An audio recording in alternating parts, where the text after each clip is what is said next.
Hi, so I thought I'd do a kind of like a special episode. I've done like highly recommended and outline in the past, but I thought I'll do a highly recommended but of my all-time favourite graphic novel, and one that I think every house or every home where you read graphic novels, where your comic readers should own, and where every library and every school should have, because it's not just a brilliant graphic novel, it's an essential document of a period in time what some people, for some weird reason, would like to whitewash and to forget about.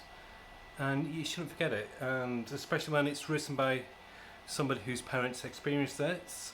So, I'll give a bit background. Okay, so the book is Mouse. I first heard about this, I think it was back in about '84 in an issue of Comics Journal. I was only about 14 or 15. And yeah, I used to read Comics Journal at that age. Um, and yeah, it was more like they were highlighting Raw magazine, RAW, which is like a comic book, like comic as art. It's very much an art house magazine. So it had all different formats. One month it could be like that, another month it could be like that. But there's a continuing strip all the way through called Mouse by Art Spiegelman, and he was like the overseer of Raw. He was like the design consultant, etc., for Raw as well. So he believed that comics could be art. He elevated the concept of art, especially in American art. I mean, that concept has always been the case in a lot of European countries and in Japan. I mean, Mobius and all that have always been elevated as not just comic artists but artists. And same in Japan with Otomo, the creator of Akira, and people like that. But very rarely at that time in America was comics seen as a serious art form. But he tried to inject that, and so he brought out this little booklet. It was like a booklet insert, so big, inside each subsequent issue of Raw.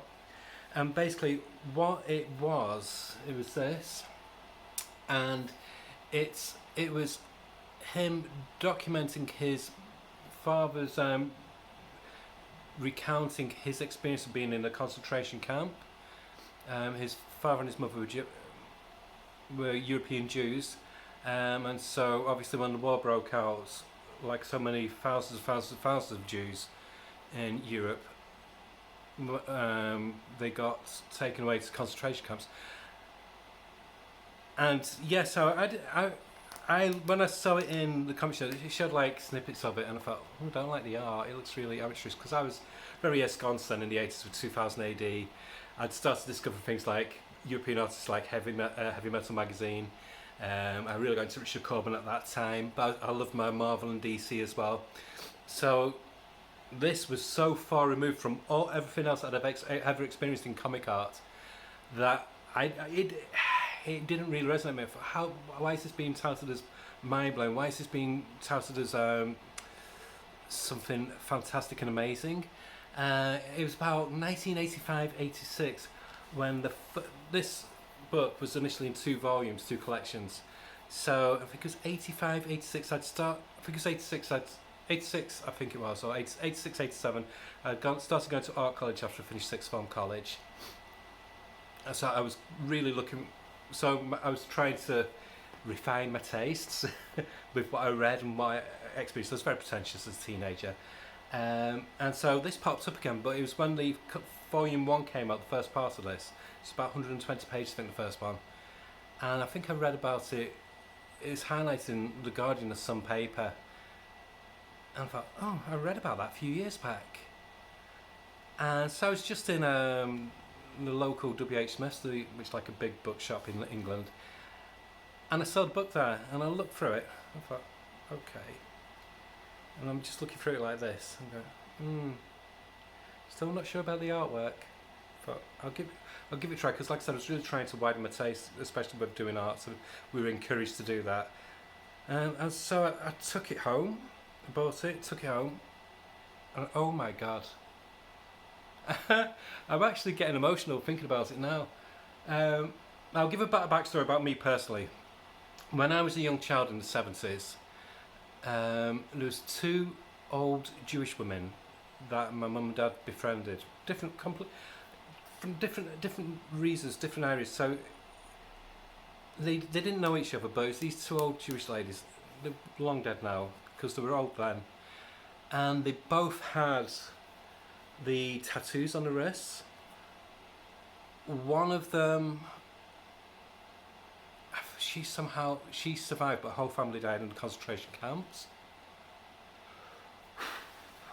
Just think about her telling the story now. It hits when you meet somebody who's experienced hell on earth. It stays with you, even as a young child. It stayed with me because it got recounted by my parents as well when I was a bit older, and I could understand it better when I was a teenager. And Judith, who was one of the ladies, she recounted bits of it as well when I was a bit older to understand it. And the other one, Dr. Carpin, I think she lost her husband in it. When she survived, and like I said, both had the tattoos. And so this, and then the memories of that, it made it so impactful. And the art is perfect for it, because so the Jewish people are illustrated as mice, hence the name mouse, which is a German word for mice. And the Nazis, or the Germans, are illustrated as pigs. And it makes it, taking away the humanity from both, makes it hit harder than if it was just done in a realist style, because it kind of softens the blow a bit, so you're willing to read on. I think, for example, it shows the horrors of the concentration camp, the horrors of war, and the hell what his parents went through.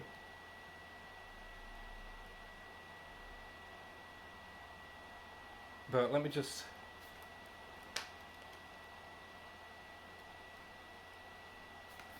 So things like that, if it was done in a realistic, like photorealistic art style, where it did it with human beings, it wouldn't be allowed to be published, it'd be banned outright, because it softens the blow of such graphic extremes, and such inhumanity what they had to go through. And so I had the first volume, and it took a few years before the second volume came out, and I must have read that book so many times. And it wasn't that he was just recounting his parents' struggles and survival of the concentration camps and how it scarred them for life afterwards. There's still, I think he had an argument with his son. This is where it all spilled out. This is where he got the story of all this from his dad's accounts. It also showed how it affected his dad's relationship with him, and the anger that he still carried, and he also had a lot of resentment towards his dad. So it's got that familial undercurrent as well of the struggle with father and son, how they're very similar, and because of that they're at loggerheads, and they don't want to admit what annoys them about each other is because they are a reflection of each other. And it also deals with the writer's own dealings with depression and anxiety and things what he was going through, and that is done in a very different style as well, a very, very experimental style. And like I said, I read the first volume about 5 or 6 times. It was like, and like I said, I'd never read anything like it, but it pushed me to try other things as well. This is another thing why I love it so much. It made me try like works of Eddie Campbell when Bacchus came out. So I was pushing more and more for experimental art styles, Ted McKeever and other artists like that. Because of Art Spiegelman, it made me willing to try arts what otherwise I'd have viewed as ugly, and now I could see the beauty in it. But then the second book came out, and the art was still the same style, but it seemed much... It's an artist who's very sure of himself, and he's very sure of the story and the beats in the story and the characters in the story. So I found the second part is a much more easygoing read. It's not story wise, but visual wise. The way the panels lay out, you could tell he's really got familiar with to draw this world, this anthropomorphic world, where talking animals kind of world, and yeah, and it's just a masterclass. But then it does this really clever thing as well, where it shows Art Spiegelman himself, the artist in modern day, and he's drawn as a human but wearing a mask, a mouse mask. So it flip flops in time. So it flip flops on him. So it goes very meta, where he's writing the story and the accounts of his family, and then it intersperses it with his personal creative process of doing the story. It's just mind blowing. I've never, even with Alan Moore's books, who I love, I adore Alan Moore. I'm one of the biggest fans of Alan Moore. Nothing he could do, any other writers I've read at this time, had matched this. Where it's a historical document. It showed the complete travesty and horror of something that should never have happened, and it made you fall in love with the characters as well, for their because his parents were far from perfect, but the spirits and some of the things that they did to survive was not admirable. But you read it thinking, yeah, I think I'd do that. And just flicking through it now, I've not read it for about 5 years, but I will read it again. So this again, when the second part came out again, I read the first one again, read that one, and I must have read about 4 or 5 times. And then in 2003, I bought the collector's edition of both in one volume, and again read it again numerous times. And it must be the one book I've read more than any other book, and each time it's like I'm reading it fresh. I get something new from it, some nuance, and some hidden depth, some interaction between his parents when they're talking, or interaction between him and his dad, or his own personal thoughts, what I might have missed the first time, whatever time round I read it last time. And this is a book that fuckwits in America want to ban, or have banned in some states.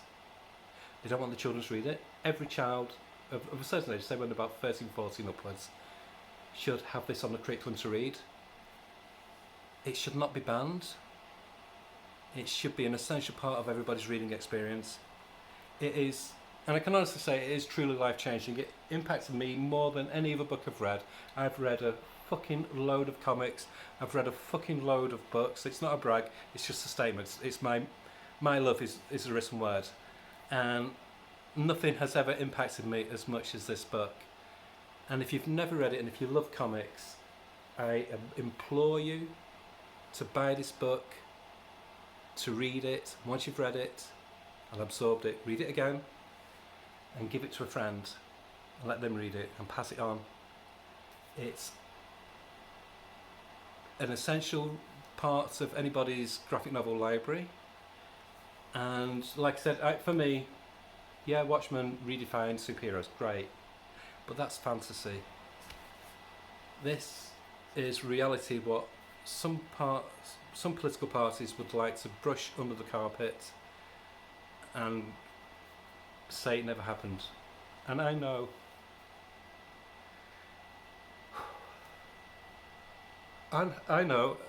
through speaking to survivors that this is tame compared to what did happen, because he's got to make it palatable.